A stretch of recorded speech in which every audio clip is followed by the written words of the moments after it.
हज़रत दाऊद अलैहिस्सलाम और हक व बातिल की अजीम जंग अबनी इसराइल एक तवील उरसे तक कमज़ोर और खौफजदा रहे। उनके दुश्मन ताकतूर थे और उन पर जुल्म करते थे। ऐसे हालात में अल्लाह ताली ने तालूत को उनका बादशाह मुकर्रर फरमाया। तालूत ने दुश्मन जालूत के मुकाबले के लिए एक अजीम लश्कर तैयार किया। जालूत नहायत ताकतूर, जालिम और जंगी महारत में मशहूर था। इसकी फौज तादाद और हथियारों में बनी इसराइल से कहीं ज्यादा थी। जब दोनों लश्कर आमने सामने आए तो खौफ की फजा छा गई। जालूत अपनी ताकत पर गुरूर करते हुए मैदान में आया और लिलकार कर कहा कि कौन है जो उसका मुकाबला करे। बनी इसराइल के बड़े बड़े जंगजू भी उसकी लिलकार सुनकर पीछे हट गए। इस वक्त हजरत दाऊद अलैहिस्सलाम एक नौजवान थे। न उनके पास भारी हथियार थे और न ही जंगी तजर्बा, लेकिन उनके दिल में ईमान की ताकत मोजिज़न थी। हजरत दाऊद अलैहिस्सलाम ने तालूत से इजाज़त मांगी कि वो जालूत का मुकाबला करना चाहते हैं।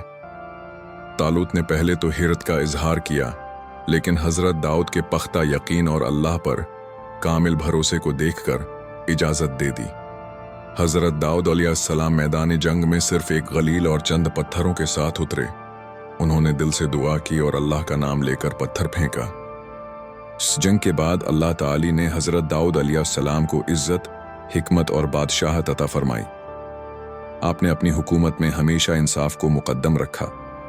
जंग के बाद भी हजरत दाऊद अलैहिस्सलाम गुरूर में मुब्तला न हुए, बल्कि अल्लाह के हुजूर आजिज़ी अख्तियार की। वो रातों को इबादत करते, दिन को फैसले इंसाफ से करते और खुद मेहनत करके रोजी कमाते।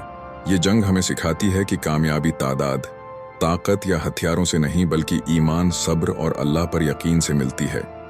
हजरत दाऊद अलैहिस्सलाम का ये किस्सा आज भी हक व बातिल की हर जंग में हमारे लिए रोशनी का मीनार है।